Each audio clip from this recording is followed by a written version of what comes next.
So we looked at this thing.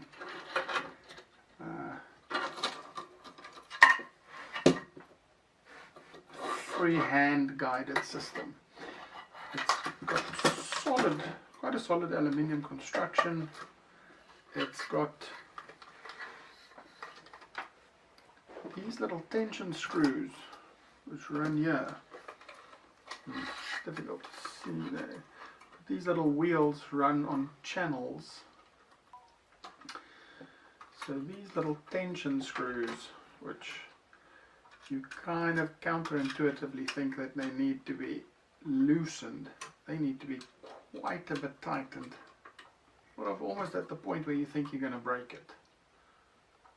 Try not to break it, obviously, but it needs, I had it very loose, and then it would sort of run into like this. It would kind of seize up as you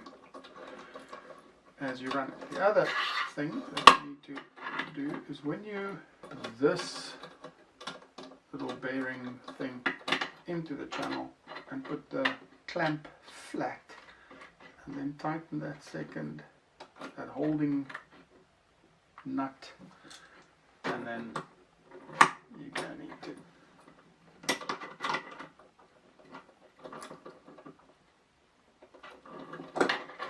there we go. This is also a bit of a disappointment. The clamp, it's not a rotating clamp. You can't just flip it upside down.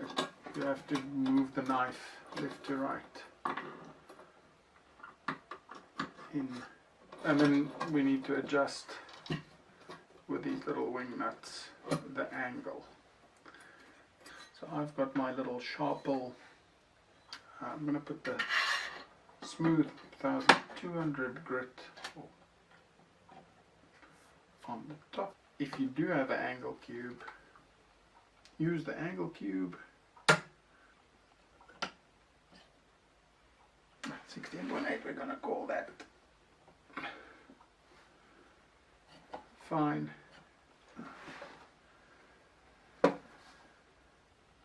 Somebody pushing on the table. Yeah, 16.8.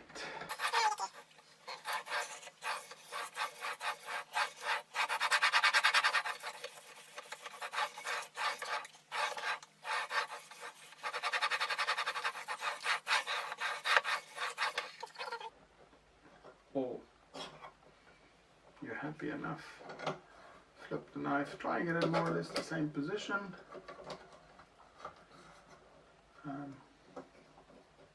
It's a bit fiddly. It's not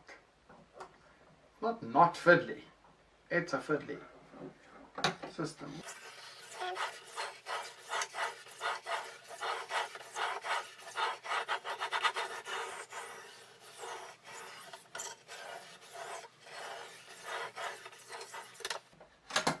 AliExpress better systems than this? Yes.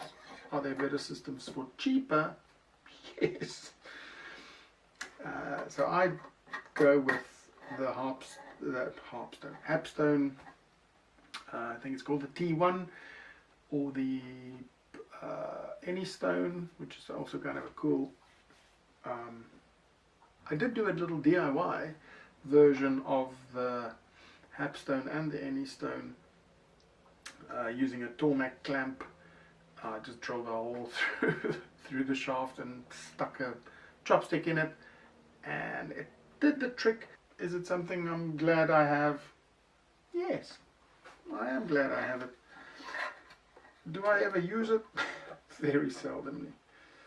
Am I glad I have it? Yes. Yes, I am. It's a solid construction. It's not a cheaply made thing. It stands there. I look at it. I gonna go, cool. There's the review.